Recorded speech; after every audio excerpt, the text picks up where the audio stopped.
personally belong to a family who migrated as a refugee from Pakistani Punjab. So the diaspora does not give funds alone, but it also provides ideas, skills, and knowledge for developmental activities. The internal migrant labor force in Europe that actually facilitated an industrial revolution. The Sri Lankan Tamil diaspora has an identity of being a Tamil and being a Sri Lankan. The links between education and mobility in the context of a very strong culture of migration. UAE is the largest destination of Indian diaspora, followed by the United States of America. Gulf outside Kerala has created a Gulf within Kerala itself. Work from home is not for the migrant workers. They have to go outside and they have to work.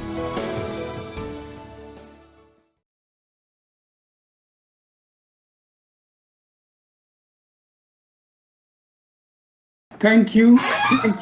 At the onset, I would like to thank Dr. M.S. Jayakumar, who got in touch with me, telling me about this very, very significant 4-day webinar on evolving diaspora. And I started thinking about how best I can, tells about my involvement as a scholar in diaspora studies and what I think should be, looked into in terms of the futuristic, even present time in diaspora studies. So I wouldn't be, you people are involved with the Center for Diaspora Studies and have been hearing people since the last 2.5 days now. So you know what diaspora is, you know how the Indian society has, if to use the quote about the banyan tree, how the Indian society has grown huge as a banyan tree and has said is branches in different places, and people have been studying diaspora, but mostly, that is my first point of departure, mostly people have been studying transnational migrants. Now, when I was being introduced and you heard that I started getting in touch with diaspora studies from my final year MA by Professor Sina Jain in Jamia Millia Islamia. So at that time, the conception of diaspora, and even today in the popular discourse, is about transnational migrants. Now, which is what I did when I studied in JNU for the Indian diaspora in Canada, and I looked into the multicultural policy that the Canadian government has. Later, I rather consider myself lucky to have got the Commonwealth Scholarship to go to McGill. And I had got admission elsewhere as well, but because me and my spouse both got McGill and both got Commonwealth, so we went to McGill. And even at McGill, I studied the Indian diaspora in Canada and focused on youth. So that is one part of where most of the discussion happens in diaspora studies, and that is something which is very, very important. Not that I negate any of these, but if you think about what next we should do, how best we should do in terms of studying people and the processes in which people like you and me make meaning of their everyday experiences. Now, one of the and this is my second point of departure. The first, as I said, is that the major focus in diaspora studies is on transnational migrants. The second point is, well, the migrants is not just transnational migrants. What about internal migrants? Now, if I were to use the quote of Rabindranath Tagore that is evoked time and again, rightly so, about the banyan tree, and then you hear Professor Tinker reminding you that this banyan tree's branches has taken roots in different places, and sometimes they are related to the main branch, sometimes they are not, and this connection, something is very, very pertinent, and you evoke Stephen Wertowek and you talk about diaspora as a social form, as a mode of production, as a type of consciousness. Well, very good. This is where we have all been and we have enjoyed studying. Now, as I said, this is not the only people, international migrants. And talking about this beautiful metaphor and about diaspora studies, which is about spreading of seeds, think about those seeds that did not spread. Think about this metaphor that those seeds that did not spread from the main tree, some of the trees were not as huge as the banyan tree. Not that I negate the Indian civilization, it is very, very old, very significant. But think about those seeds that just fell around the tree. Think about those trees that got crumbled in different seasons, in different processes, maybe modernity. Modernity came as a as a fresh breath of air for many, but as something that uprooted some of these weak trees. So I'm interested today to make you think through. If you follow me, I'd like to think with you along the lines of the internal migrants. There can be many reasons for this internal migrants.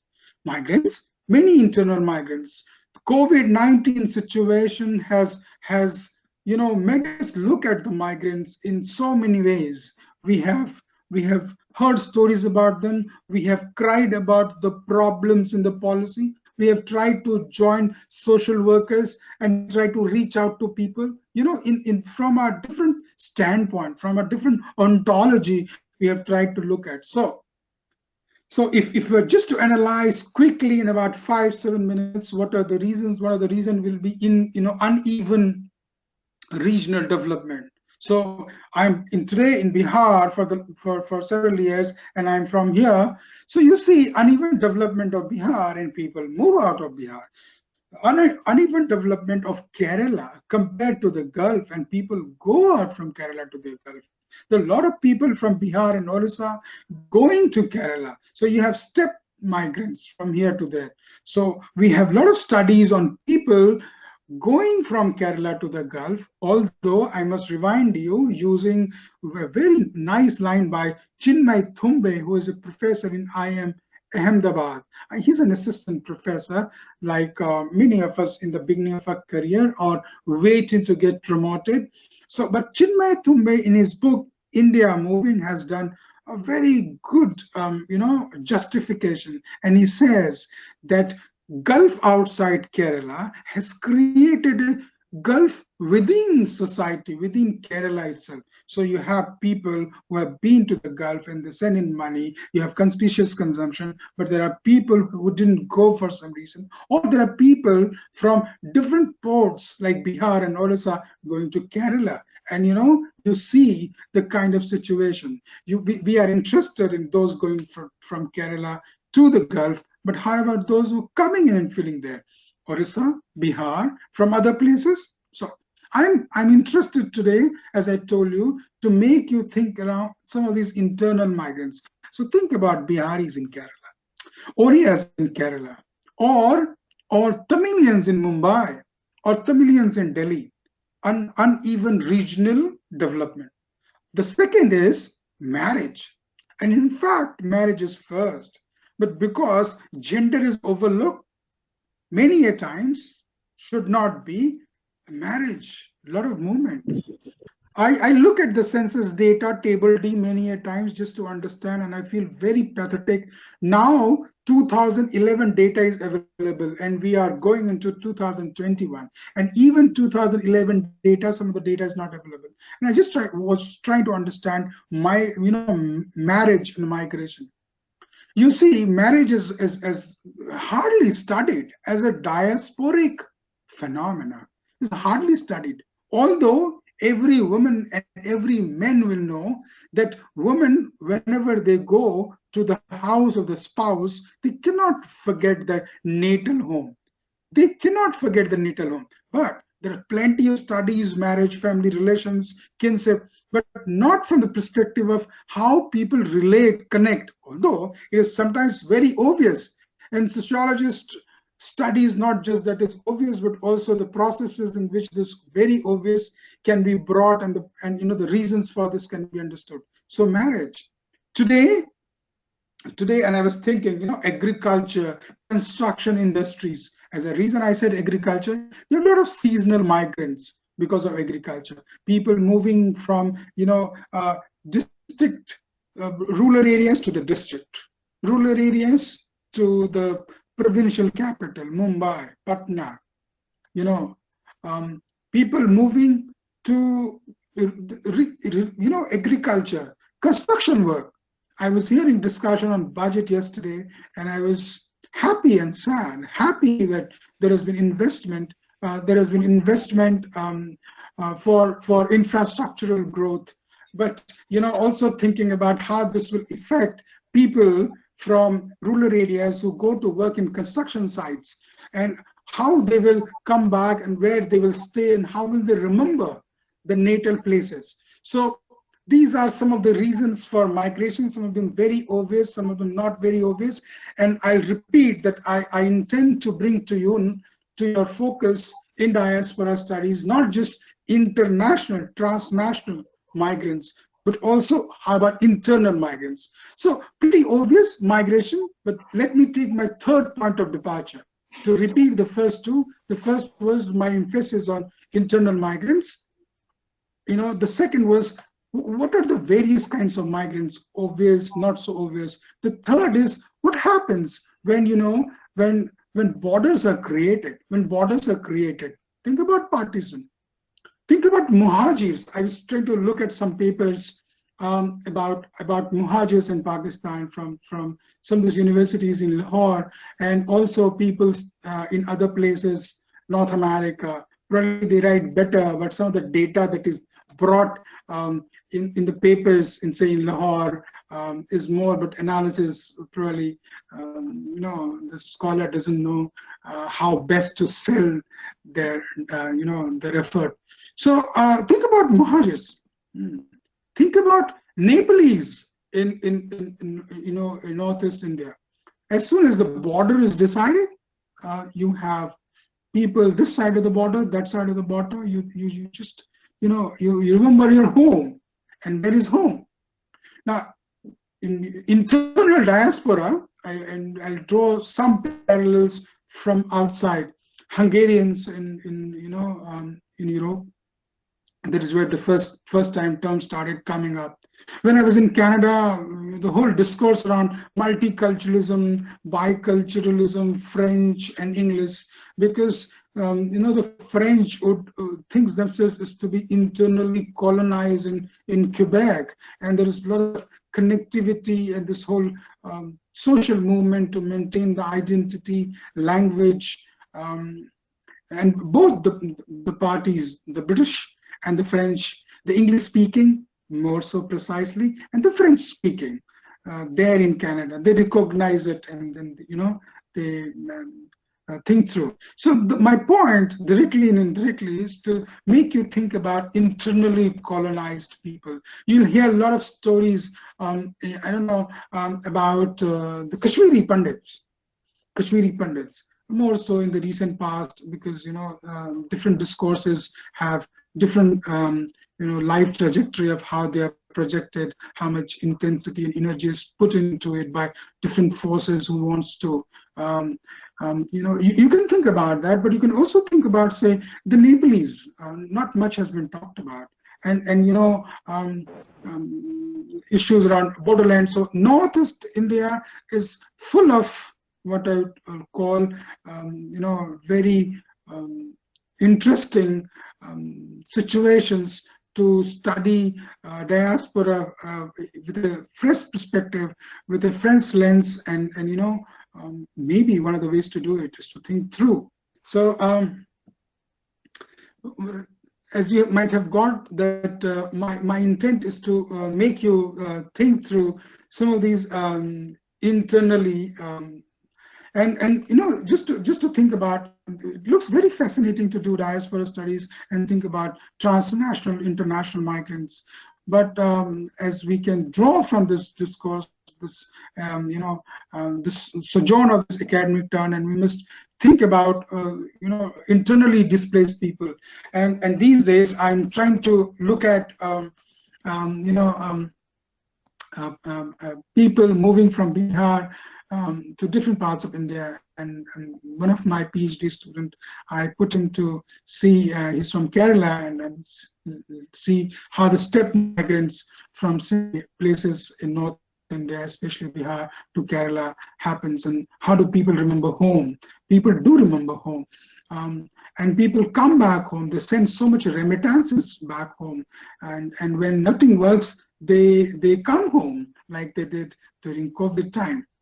The growing importance of one of the festival from this part of the world, the Chhat festival, is a statement of what Vertovec talks about diaspora as a form of as a mode of production, where it's pretty obvious whether it is Juhu Beach or it is India Gate in Delhi.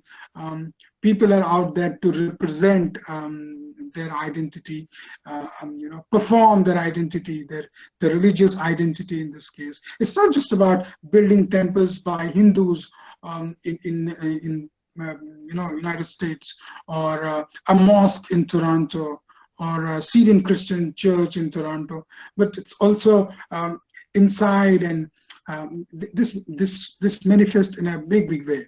The growing importance, and I could see a few examples in the work of Chinmay Thumbe about this chain of restaurants from Udupi. The reason it sells, whether it is in Bihar or it is in Delhi, is because there are people who wants to remember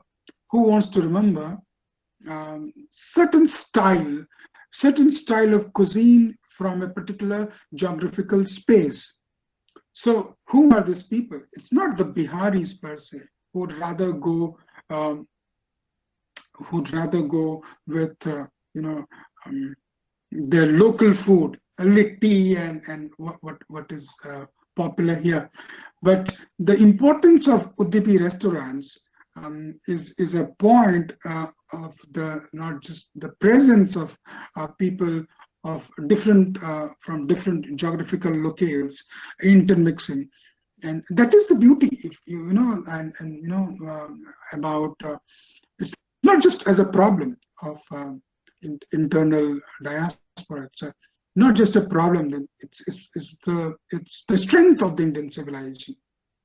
It's the strength of the Indian civilization, because the networks that facilitate people to move, the social networks that facilitate people to live together, there is a cross currents, and if I were to show you a plotting a sociogram of social networks, I would say the reason we have this diversity is because people can relate to each other. There are people, for instance, my granny, my mother's mother, she won't know a word of Tamil, but she did a lot of Bharatanatyam, and she could, understand, and we would tease her sometimes. Now, the point that I'm saying is, there are different nodes which connects ethos and adds to the diversity. So certainly, without I don't want to sound ideologically left from the center, but I would like to study the displaced, the refugees. Infrastructural development, migrants coming, and then what happens? People long for their homeland, but there's not much study on them. But because they are not so important, they are thought to be just there. And this is one of the things in the Hindu social structure. And if I were to evoke what Gandhi called Harijan, or what today we call from the political cultural perspective the Dalit, or from the state's perspective at SCST, they have been internally displaced, not just from the space, maybe not from the space, but from the social space in which they can make meaning of their life. That is what we study when we say, people in North America, their identity. What about identity here? So, in a webinar on evolving diaspora, I would uh, throw different tangents around which we can think through. About the beauty of this academic, um, um, word, and use it to study this lens, this perspective, this diasporic perspective, to study people and processes of those who are excluded, and think about how we can build on an inclusive society. So as I told you about caste system, we can talk more and more about this, the silent voices, and you would say, why I'm thinking from the lens of diaspora. Probably because I was a student of diaspora, and I'm looking at the social structure, and I'm thinking, and maybe this process is making me, my being a student of diaspora is making me look at it and think about how people have lost their home. And what is home? Home is where you feel safe. What is community? Not just a word, but also a feeling. So your home is lost. Your community is decided by somebody else. Where do you belong? Who you belong to? Whether you can go to a place of worship, whether you can read something. Yeah. So, thinking about women's case on marriage and migration, you only long about home, and that's it. Gradually, as I said, there's a lot of studies on marriage, a lot of studies on marriage and migrants, but I haven't found any good study, a similar study looking at marriage from the lens of diaspora. So woman gets married, moves, remembers home. Over a period of time, they just get disconnected. Their new home is where the children are, and there's a whole process goes on. I mean, where does it happen? This is something that happens with people who trans migrants also. They leave their home, or they remember their home. They remember their home during a period of crisis, or the way they want to remember home for cultural connect, for identity negotiation. A woman does the same thing. So maybe we can do some studies. I have this plan. If I get a student who is interested in this, especially a female student, because they can probably understand it more so, and not just see literature, but see empirical on the ground. And I told you, I've got a student from Kerala this time, who's good in theory, writes well, and is looking at the step migrants. We have another student, probably he's locked in, and you'd be looking at the Nepali diaspora, not the Nepali diaspora from Nepal, Nepali diaspora from India, who have been in India because of the creation of the border, and how they think themselves, how they remember the home. All these points would be interesting. And talking about my work on people from Bihar, because these people do not have support in popular discourse, the way the Bihari identity is manifested through the migrants is many a times problematic,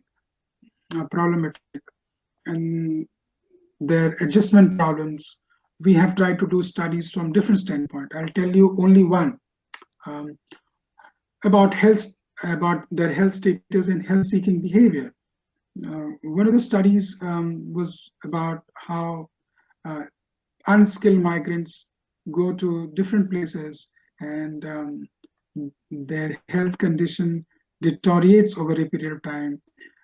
They remember home, they come back home at times, they send a lot of money to support their family left behind, and when they come back, many a times they come back when they have picked up a disease, or their health condition have deteriorated. And then when they come back, and that is a very interesting point. When they come back, very interesting point. When they come back, they remember where they spent the last 15 years. During COVID time, when we are trying to reach out people and trying to do a study here, this is something, how the configuration of home has changed. People remembering Delhi, they will tell you that here it is so bad. When I was in Delhi, and you can think about how the concept of home has changed. Bihar was home, Samastipur was home. Now they went to Delhi, they went to Calcutta, they went to Punjab, and when they are back, the concept of home has changed. They remember their home in terms of Delhi being home. So these are some of those areas that needs to be thought through. So my point here is try to give you as many ideas as possible to think about diaspora, and maybe we can, the diaspora studies will evolve in a particular direction and encompass most of this. I'm very much interested in how networks play a big role. You know, social networks play a big role. I was telling you the story of my granny, and the reason people from two different places coming and staying in one place, one geographical locale, the way they know each other, the way nodes, the social nodes intermingle, provides a very good process to know each other. For instance, and I'm being very subtle here, I don't know how to pitch, because these days there is so much of ideological understanding, misunderstanding. For instance, if I don't know any Muslim, and I've always lived among, say, Hindus, whichever caste it is, and I've heard stories of how there is darkness outside my mental purview. That's one case. Or if I've known somebody, say node A, Aditya in this case, and node M, another person there, from a different community, religion, for instance, here, and if we know each other, this mental darkness that is there goes away, and people get to know each other, and this uncertainty, social uncertainty that is there of who the other is, goes away. The other soon becomes part of you. Now, similarly, about home, you have a home, you fortify it, you keep it well guarded. I was talking about individual, community. You have your home fortified. You remember your natal place. You remember all the time, and then you get to know people there. You're in the geography where you are, and you intermingle. You know that people can come inside the home, and you can go and visit, and then the home becomes larger than this fortified small little space. So I have various issues that I can talk to, and maybe we can have question answers.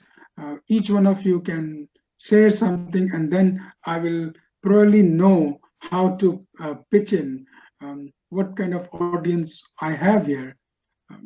But all I'm interested, just to summarize in about 2 minutes, is that I'm interested to move the diaspora discourse, the diaspora studies in the new direction to encompass the internal migrants, and not that I have any problem with international migrants, but I think there is so much to study out here itself, and look at people and processes in such a way that a proper representation can be done about them.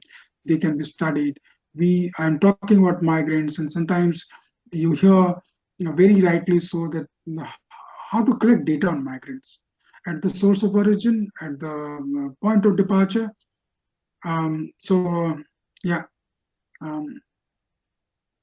Put your questions, and then I will be happy to discuss any question, and then we'll take it there.